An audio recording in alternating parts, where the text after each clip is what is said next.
Hey everyone, so I recently returned from a 7-day Alaskan cruise on the Norwegian Encore.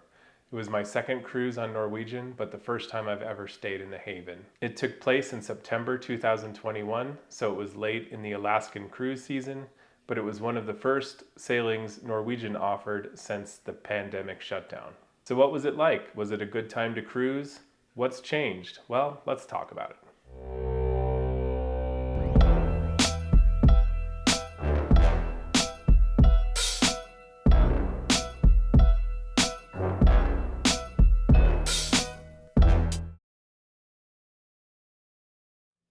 Hey everyone, I hope you're doing great today. My name is Tim and my channel is called Tim at Sea.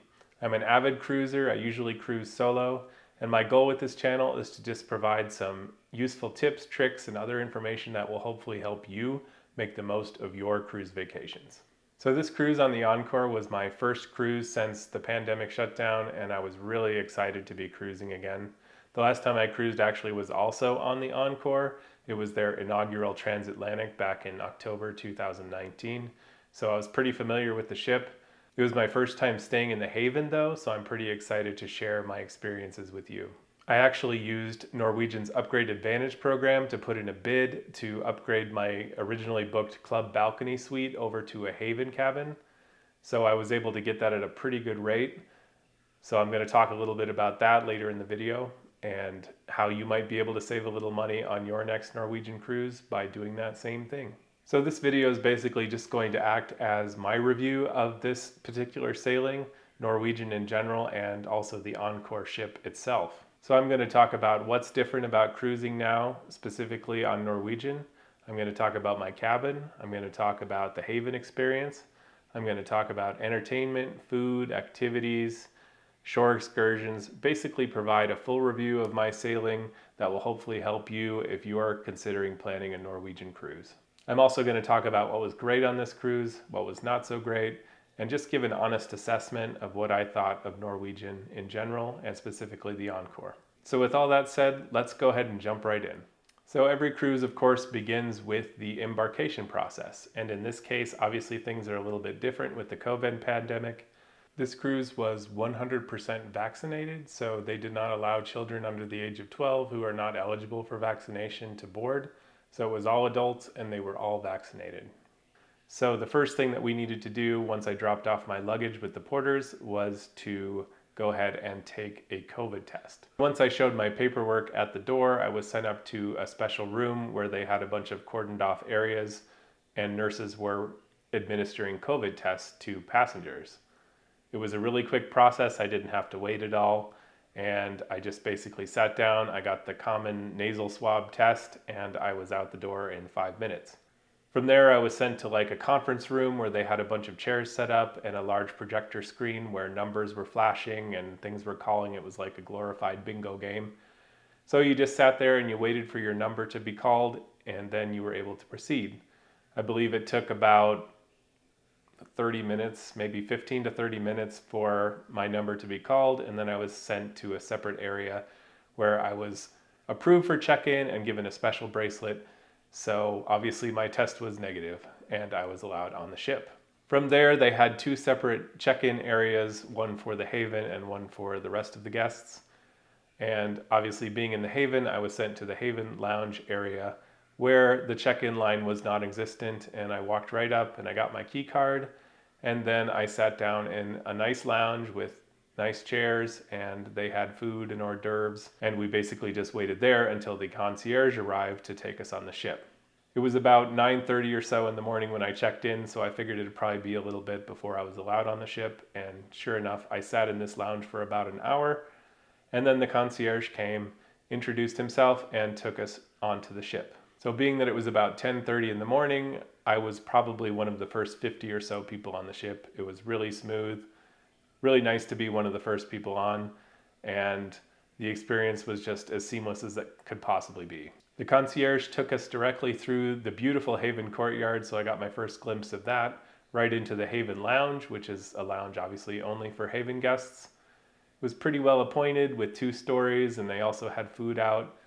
He gave us a quick talk about how the staff and crew were so thankful to be cruising again, and he let us go about our day and explore the ship. Our rooms were also ready at this point, which is pretty rare for this time of the morning, but being that there were only about 2,000 people on the ship when it can normally hold about 4,300, I guess they had plenty of time to make sure all the rooms were clean, at least the ones that would be occupied. Haven guests on the day of embarkation get to choose between having the Haven restaurant for lunch or going to the American Diner, which is a diner type place that has burgers and hot dogs and cheese sticks and other comfort foods. And I chose to go there because otherwise that is normally a premium restaurant that you have to pay extra for. But on the day of embarkation, it is free for Haven guests. So I took full advantage. I got my greasy burger and my cheese sticks, and my cruise was off to a healthy start. Incidentally, if you are interested in the Haven and finding out whether or not it's worth all that extra money, please check out this other video I did, which talks about that, as well as the bid process that I went through in order to upgrade my room. So now I'm just going to talk briefly about my cabin, which was a courtyard penthouse in the Haven with a large balcony.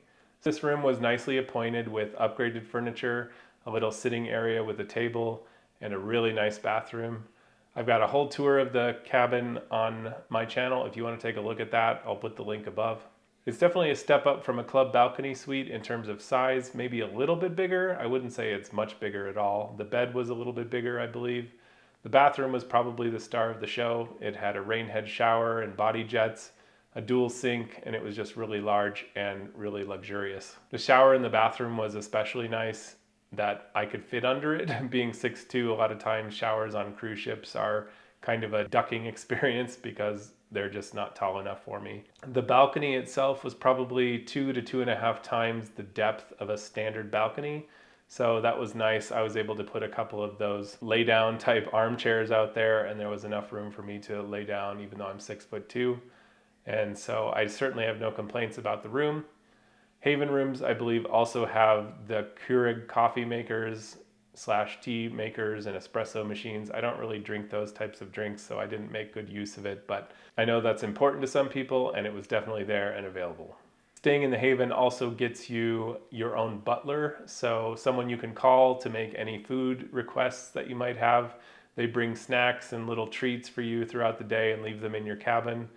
Every day I was met with a little tray of like finger sandwiches and sometimes fruit and cookies and more food than I could possibly eat. Again, I was solo on this cruise, so I had plenty of food to eat throughout the ship, and all of these things, while appreciated, were definitely not something I really needed, and they kind of went to waste, so I felt a little bad about that. But it's just one of the nice touches you get by staying in the Haven. The butler is also able to do things like set out dinner for you on your balcony or in your sitting area in your room. I did not take advantage of those things. In fact, I didn't really talk to my butler much at all just because I don't feel really needy, and I went and ate at all the restaurants and the buffets and stuff for my meals, so I didn't really need a butler to set out that. But obviously with larger groups, I think it could be definitely a really great benefit of staying in the Haven. I've also heard that they'll call you about 45 days before embarkation and ask you about your food and drink preferences so they can make sure that your room is stocked before you arrive, and that they bring you the snacks and food and things like that that you really enjoy while you're on the cruise. I won't go too in depth about the rest of the Haven on the ship, but I will say that in the Haven you get your own restaurant that only Haven guests can go to. The menu is the same every day, but they do serve breakfast, lunch, and dinner, and the food options there are typically a step up from the main dining rooms. Guests in the Haven also get their own concierge service where you can go and it's like your own guest services right in the Haven area. They can do pretty much anything that the guest services people can do for you, as well as make show reservations, make dinner reservations, pretty much anything that you would have to go to sort of separate people on the ship in order to book. I was able to get into a restaurant that was fully booked, at least according to the app. So I just went to the concierge and asked them, and they were able to make that happen. So they'll definitely do what they can to make sure you're happy. The Haven Courtyard is a special place that's a relaxation pool and hot tub area for Haven guests.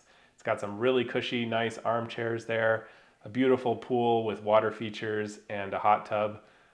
And I just found this area to be absolutely stunning. It's a great place to just relax, and being that there were so few people on this cruise, I was pretty much the only one in there. I never saw a single person in the pool the entire time.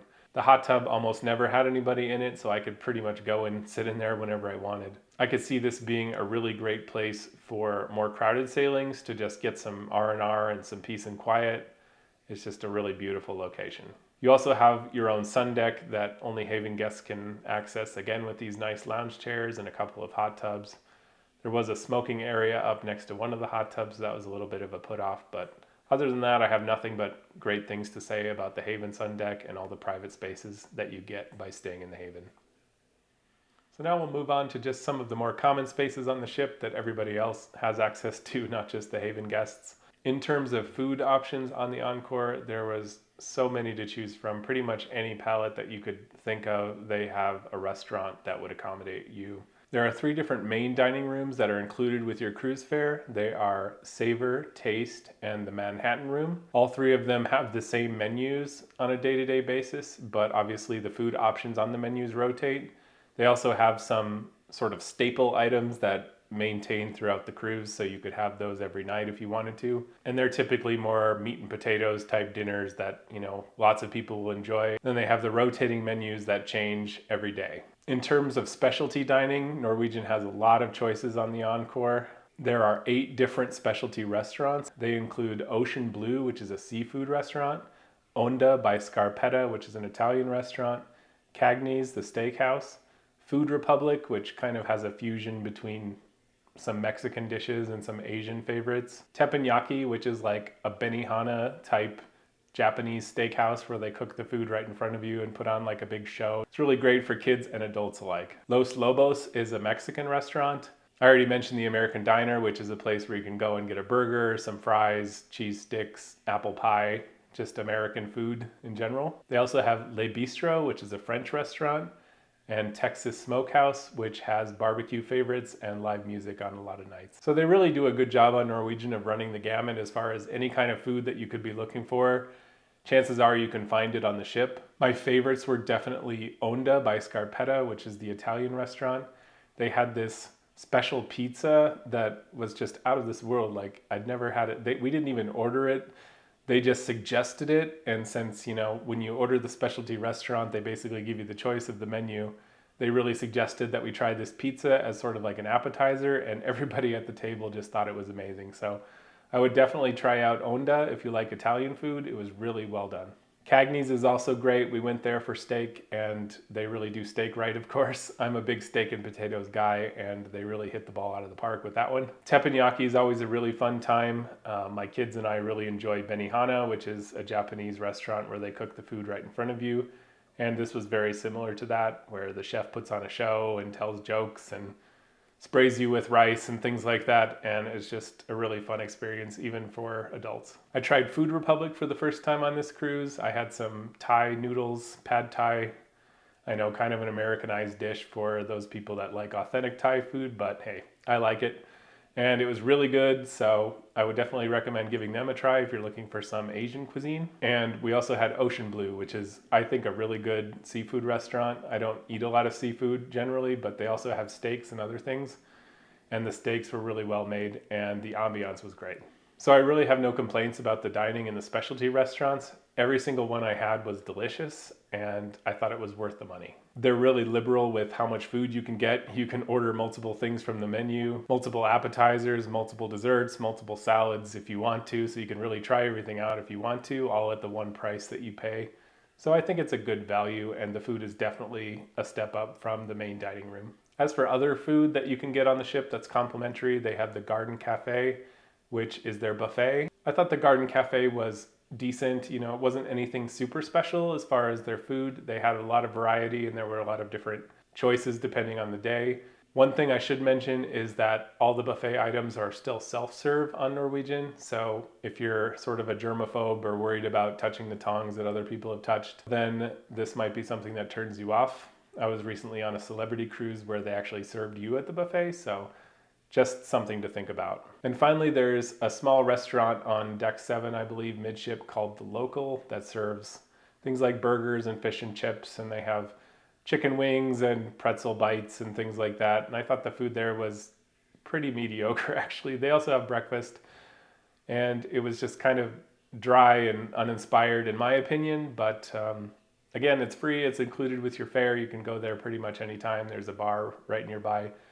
So it was a really popular spot. It also overlooks the sort of the main atrium where they do a lot of like the trivia games and other things like that. So it's a great place to just sit and grab a quick snack or meal and just watch what's going on below. So if I had to sum up my experience with dining on the cruise, I would say that obviously the Haven restaurant is a great choice if you're in the Haven. From what I'm told, it's the best food on the ship. I had breakfast and lunch, like I mentioned. It was decent. It wasn't anything spectacular, but I didn't have dinner. Kind of regret I didn't, but I did enjoy the fact that I was able to dine at a lot of specialty restaurants because of the generosity of some of the friends that I met on board. And all of the specialty restaurants I ate at were just absolutely phenomenal. Definitely no complaints about those, and I would suggest at least checking out a few of them, depending on, of course, what kind of food you like, if you're going to be sailing on the Encore, or any Norwegian ship for that matter. I guess I would say that the main dining rooms and the buffet were a little bit disappointing. I wish there was a few more healthier options at the buffet.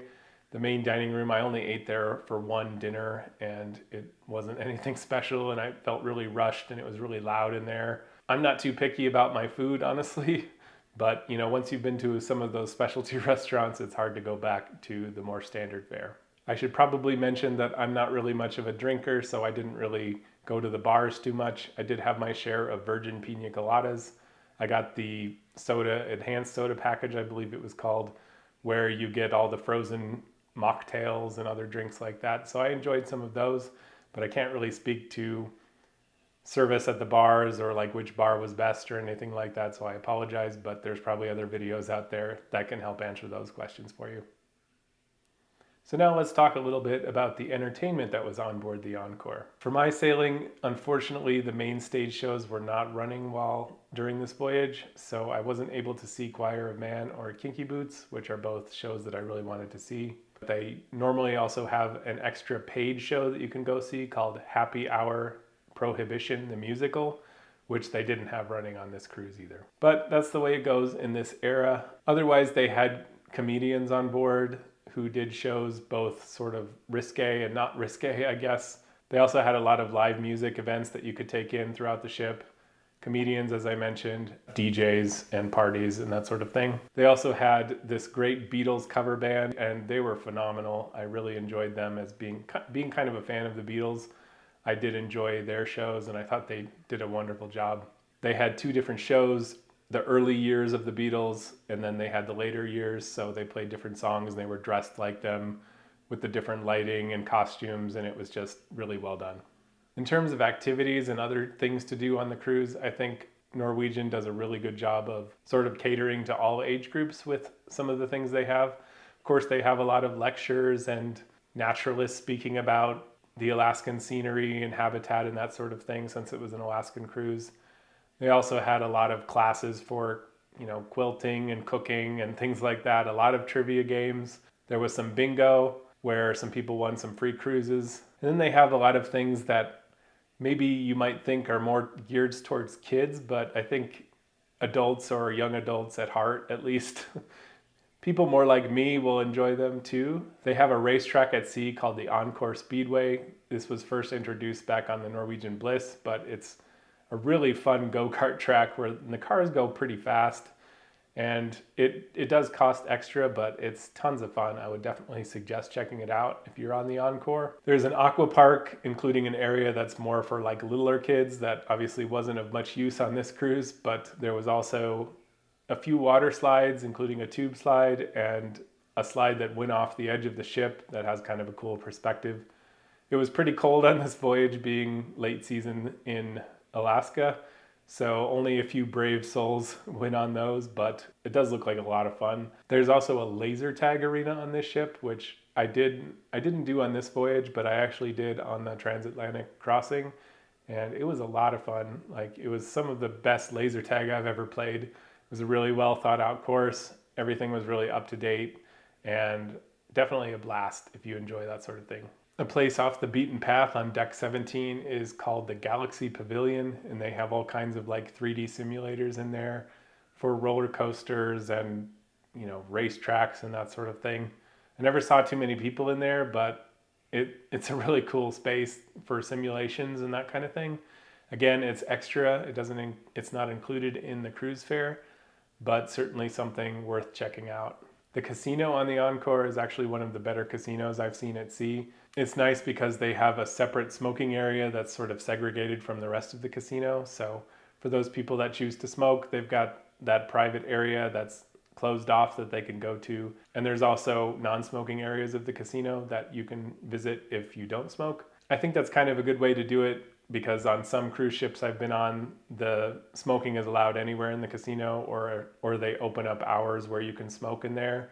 And I personally really don't enjoy it.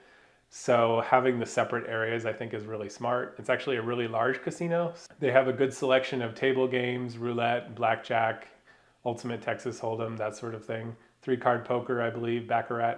I thought the selection of slot machines was really kind of up to date, whereas a lot of them, tend to be a little bit older. I didn't use the spa on board this time, although I did last time. I actually bought a thermal suite pass for the transatlantic crossing, but that voyage was all sea days, so there was a lot of people using the thermal suite, and it was also cold.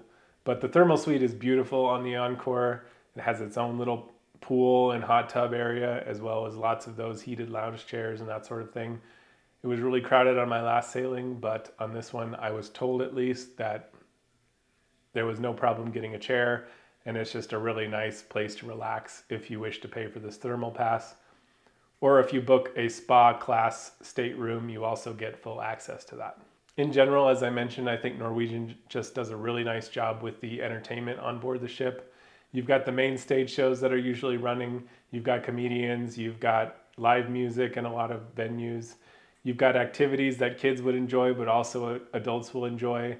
You've got activities for more senior level passengers who might enjoy, like classes on quilting or cooking.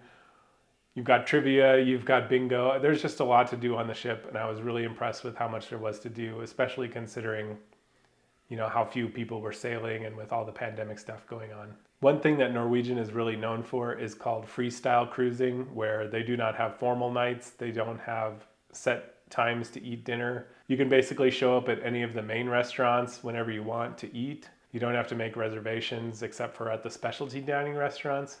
And for me personally, I really sort of prefer this lifestyle on cruising. I really hate dressing up. I only do it if I absolutely have to. So not having to pack all those extra formal clothes and make sure that they're look nice and pressed, and they always come out looking all wrinkled whenever I go. So it's just nice having that extra space in my suitcase, and I'm a lot more comfortable if I can just wear jeans or shorts and a t-shirt or a sweatshirt. So I appreciate the freestyle cruising. I know that some people would rather dress up every now and then and have a set dinner time, and I can see the pros and cons of that, but for me, Norwegian is the way to go. Now I'm just going to briefly talk about some of the shore excursions I took on this cruise. Obviously, with shore excursions, you're free to book excursions that Norwegian puts on their website, or you can go about it your own way and search for them on your own privately. In this case, I chose to book excursions on Norwegian's website just for simplicity. And also they give you that free excursion or that discounted excursion perk as one of their free at sea offers anyway. So I had some credit, so I figured I may as well use it. So there were 3 ports of call on this particular sailing.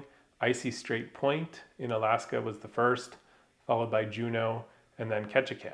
Being that I'm on a little bit of a health kick trying to lose some weight, I decided to book a nature hike on Icy Strait Point. Now, yes, I know I already said I had a burger and some cheese sticks, but everybody fails a little bit and it was on vacation. But in general, I wanted to check out some of the scenery in Alaska, and this hike definitely did not disappoint for that. In general though, it was a very simple hike. There wasn't a whole lot of going up and down, and we were stopping, it seemed like every 20 feet to have the tour guide tell us about stuff. And so it wasn't really a go on a hike and get a great amount of exercise type thing. It was more of a, introduce you to local plants and animals. There was a lot of bear dung on the ground, if that interests you. So it was a really leisurely hike with a lot of beautiful scenery, but I wouldn't really go on it if you're really looking to get that hiking experience where you're climbing mountains and getting a lot of exercise and that sort of thing. I don't regret it, of course. It was a lot of fun. I took some great pictures and video that I'm sharing with you here that hopefully will give you an idea of just how beautiful Alaska is. I guess I was expecting something maybe a little bit more strenuous and a little bit longer of a hike, but I suppose this would be considered a more standard cruise excursion where a lot of the people may not be able to do something more strenuous. So in that sense, it was good for what it was. On Juneau, I decided to do an excursion that pretty much everyone probably does at some point if you're doing an Alaskan cruise, and that is a whale watching tour. In this case, I splurged a little bit and I got an excursion that was called Luxury Whale Watch. And there was a big picture of this beautiful yacht as the little thumbnail image for the excursion on the website. I convinced one of the friends that I'd met on the cruise to come with me, and it was probably the greatest excursion I've ever done on a cruise ship before. It was so much fun. We drove about 30 minutes to a pier, and then we got on a yacht, and there were only about 8 of us taking this tour. Obviously, there's a lot of choices for whale watching boat rides and so forth, and typically they have somewhere between 20 and 50 passengers, I guess, on the boat. In this case, it was really intimate and small. There was only 8 of us on there. And they served local cuisine. They had a little snack tray with some crackers and some local salmon and some cheeses. And they had a bar and pretty much any drinks you could want, and it was really comfortable. There were 2 tour guides on board who seemed really knowledgeable about the area. One of them obviously steered the boat, and the other just told us about local traditions, events. She was really knowledgeable about whales and other marine life, so it was just a really great experience. We got out there and there were whales everywhere. I saw tons of whales on this excursion. There were some binoculars that they let us use so we could see them up close.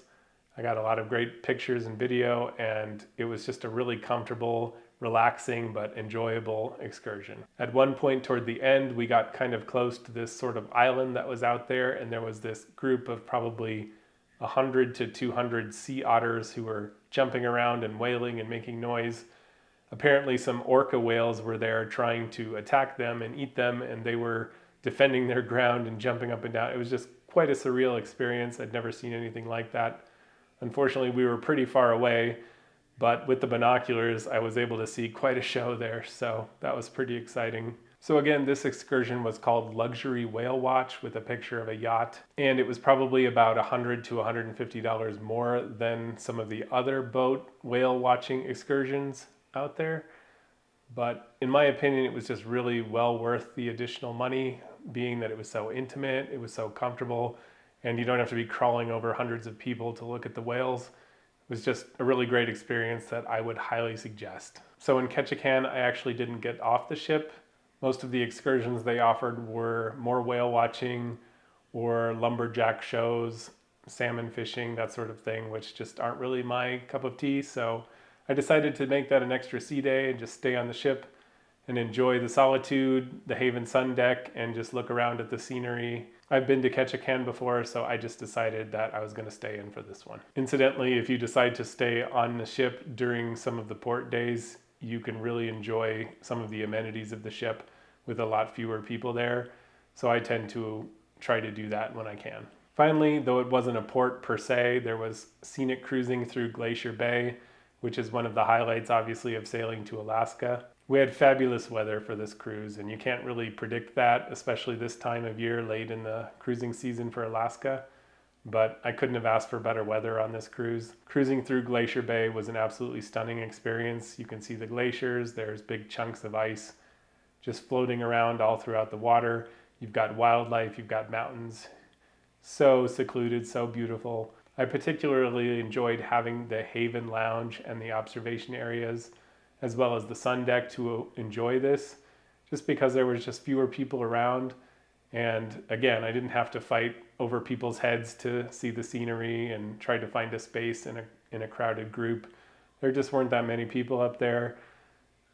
Prime viewing from the front of the ship, and I was able to get some great video and pictures. So this is another one of the perks of maybe staying in the Haven, but I also spent some time in the regular observation lounge, and it wasn't super crowded either there. Again, just not that many people on the ship. But if you're going on a cruise to Alaska, I would definitely recommend maybe considering splurging for a balcony at least stateroom, so you can just go out there and check out the scenery without having to fight people. Of all the itineraries out there I can think of, Alaska is probably the one where I'd most want a balcony for my cabin. And if not, there's plenty of areas on the ship to view, especially when it's running lower capacity than normal like this was. So I guess I'll wrap up the video at this point and just talk about a little bit of what I liked and what I didn't like about this particular sailing. Obviously, your mileage is going to vary depending on what time of year you go, what ship you're on, what excursions you do, what food you like, etc. So I can only speak my opinion about these things. So some of the things that were really great about this particular cruise was that there just weren't that many people on there. That was the biggest one for me. Being at less than 50% capacity meant there was really no lines for anything. There was no trouble getting into venues to see shows, getting a good seat. There was no trouble getting reservations for the premium dining restaurants. You never felt packed in at any of the locations on the ship. There were plenty of empty seats to go around. You could always get a good seat in the observation lounge or in some of the other outdoor areas to just see what was going on in the ocean and around all the scenery of Alaska. So I personally think it's a wonderful time to be cruising when there's just so many fewer people on the ship.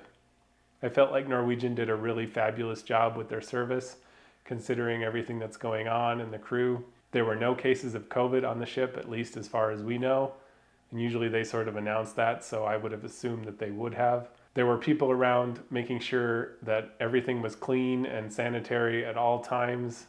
And being that everyone was vaccinated, I felt like this is about as safe as you could possibly feel on any vacation. The crew itself on the cruise ship is just phenomenal. I mean, every time I've been on a cruise, the crew has been phenomenal, but to think about how much further this staff had to go through to make sure the ship was clean and everything is just a real testament to how hard these people work. And I just really want to call out and appreciate the staff and crew on the Encore for this sailing. I've heard that these people who work on cruise ships work insane hours and they work really hard and they don't necessarily make a lot. So I just want to make sure that you understand that these people work really hard to make your vacation amazing, and this was no exception for sure on this ship. Some of the other pros of the ship were the specialty restaurants. I just felt like there's so many options to choose from for dining that you can't go wrong. Whatever you like, they have something to accommodate you. I thought there was a really good mix of activities on the ship between live music, comedians.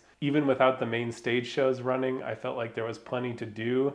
They did a great job with the activities. They had live music everywhere you went. They had bars and DJs and clubs and parties, trivia, pretty much anything that you could hope to do on a cruise ship was all running at full capacity. So there was always a jam-packed day if that's what you wanted. But there were also plenty of opportunities to relax and just enjoy the scenery of Alaska. The ability to sort of speak to the staff and schedule events like these solo cruiser events that they put on is a really nice feature. I met some amazing people on this cruise that are going to be friends of mine for life. In fact, I'm already have another cruise booked with some people that I've met on this ship. So just this opportunity itself is a game changer for me, because from what I've heard, other cruise lines just don't do this. I've been on 3 Alaskan cruises and the weather on this one was by far the best. You just never know what you're going to get, and obviously reviewing this is only going to be for this particular sailing, so it's not necessarily going to help people, but it certainly helps. If you do book a trip to Alaska, I would more recommend looking in the early part of the season, June, July, because the weather's typically a little nicer, but I couldn't have expected better weather than we got on this voyage. So I've stayed in the Haven Courtyard Penthouse on this cruise, but I've also stayed in a regular club balcony suite. I also got to tour one of my friend's studios, and the rooms in Norwegian ships are just really nice, really functional with quite a bit of storage. The beds are really comfortable, so I don't think you can go wrong with any of the room categories. I thought the entertainment on board was also really well done. I really loved the Beatles cover band. Obviously, not everybody loves the Beatles. I don't know anybody who doesn't like them, but I'm sure there's lots of people who don't. But if you like the Beatles, then this is definitely a great cover band, and the shows were really entertaining. I also enjoyed the trivia, the karaoke, the live music, and all the other activities they have on the ship. I think the Speedway is a really innovative thing to have on a cruise ship, and Norwegian's the only one currently that has it. And it was really fun. It was probably one of the better go-kart tracks I've ever seen, even land-based ones. Having things like the speedway and laser tag is great for people that have kids and families, but of course also adults can enjoy this too. So I think that's a great way to entertain people of all ages. As far as things I didn't really like on the cruise, I can't think of a whole lot to nitpick, to be perfectly honest. Obviously the health and safety protocols make things a little bit more complicated with getting the COVID test prior to embarkation, but I would expect these on any cruise line, and I don't think that they were that much of an inconvenience. Some people might be put out by it a little bit more than others, but it wasn't a huge deal to me, and I didn't think it detracted from my vacation in any way. The food in the main dining rooms I thought was a little bit disappointing. Again, I didn't have a huge amount of experience with it just because I only ate dinner there once, and it wasn't the greatest meal choice, I guess. And the ambiance, it was just really crowded and loud, but you know, what can anybody do about that on a cruise ship? So I can't really ding that too bad, but the specialty dining definitely made up for it. I was bummed out, obviously, that the main stage shows were not operating, but again, I can't really blame anyone for that. I'll catch them on the next one, but I've heard they're amazing, and I'm sure they are. I heard that they were running on one of the future Encore sailings again, so I probably just got unlucky, and that's just the way it goes. So check them out if you can. So now I'm just going to talk a little bit about the whole Upgrade Advantage program that Norwegian offers. It's basically a system where somewhere around a month before your cruise goes out, they send out an email where you can choose to bid on different upgrades for your stateroom category. So for example, if you book an interior room and you put a bid in a balcony and you win that, then a couple days before the cruise leaves, they send you an email that says that your bid was successful. They charge your credit card and you're upgraded to a balcony. In my case, I had booked the club balcony suite, as I mentioned, and I was able to put in bids for everything from a spa upgraded room in the club balcony category all the way up to like the Haven owner suite. I put in bids for a lot of the different Haven cabins. Generally, I chose to bid just a little bit over the minimum. They have a little needle that sort of goes up and down like this to give you an idea of how likely it is for your bid to be accepted. So it sort of starts out at not very likely to be accepted, and then moderate chance, and then like really good chance of being accepted. And so I put mine sort of like just a little bit before the moderate category, I guess, because I figured there wasn't going to be a whole lot of people on this ship. So I had a pretty good chance without having to break the bank. And sure enough, I was upgraded to the Haven Courtyard penthouse with large balcony. If I were to book this room on my own, it probably would have been $7,000 or $8,000 just for myself to go on this cruise. And I believe I paid somewhere around $1,200. I did have to pay double occupancy, so it was like $2,400, but still, it ended up being way less than it would have cost had I booked this room by myself. So I think that this bidding process is a really great way to potentially get an upgraded room at a pretty decent rate on Norwegian. I know a lot of cruise lines offer this, and I think especially with the cruises not running at full capacity right now, it's a perfect time to try this. So if you're on the fence about which category to book, you would like to get an upgrade, but you don't really like the price, then definitely try this bidding process and just see what happens. And you can always bid higher to give yourself a better chance, but you may not even have to. In my case, I felt like I bid pretty low and got pretty good value for the money. And I wanted to try the Haven, so it was a win-win situation for me. Again, be sure to check out my other video about the Haven and whether or not it's worth it to find out my review of that particular experience. But this again is a great way to maybe try the Haven if you've never had the opportunity to do so. So I'd like to close the video with just a few tips that will hopefully help you make the most of an Alaskan cruise vacation. I would definitely consider upgrading to a balcony if you can. Alaska is known for its amazing scenery, and there's days where you're just sailing through Glacier Bay or next to the Hubbard Glacier, depending on your itinerary. And having your own personal private balcony that you can go out to and view this scenery without having to fight the crowds is a really great benefit. If you can't afford a balcony or just don't get one for whatever reason, then I would arrive early to whatever location you plan to use for viewing, just because those areas are going to fill up and you're going to want to get a prime viewing spot. Typically near the front of the ship is the best place to be, but obviously that just depends on your personal preference and opinion. It also tends to be pretty rainy in Alaska, especially during the end of the cruising season, so I would suggest packing a rain jacket and or umbrella at the very least. They will sell you one on board, but I'm sure you have one at home and it's probably a lot less expensive than the one they're going to sell you on board. Another thing that I would highly recommend if you're going on an Alaskan cruise would be a decent set of binoculars. They do sell these on board and the prices aren't horrible, honestly, but you can probably do a little better with some shopping research on your own. But there's just so much beautiful scenery around Alaska, so much wildlife to view, whales around, sea otters, marine creatures. Having a set of decent binoculars will really enhance your experience, in my opinion. So I think that about wraps it up for today. I really appreciate you watching through the whole video. It means the world to me. If you've enjoyed this content and would like to see more cruising information, I'd really appreciate it if you'd subscribe to the channel. Hit that bell icon like all the cool kids ask for, and keep checking out my channel for future videos. I plan to do some more reviews of my recent Celebrity cruise, and I'll also be doing a comparison between Norwegian and Celebrity. I also have a Royal Caribbean cruise booked over Thanksgiving, so I'll be doing a comparison and contrast with that, as well as a review of all three of those main cruise lines, Norwegian, Celebrity, and Royal, so stay tuned for that. So at this point, I guess I'll turn it over to you. Have you ever been on an Alaskan cruise? What was your experience like? Do you have a suggested time of the year that you like to go, or a suggested cruise line or ship? If so, let us know in the comments. If you have any questions or concerns, please let me know in the comments and I'd be happy to answer them. Thank you again so much for watching. I hope you have a wonderful day and we'll see you in the next video.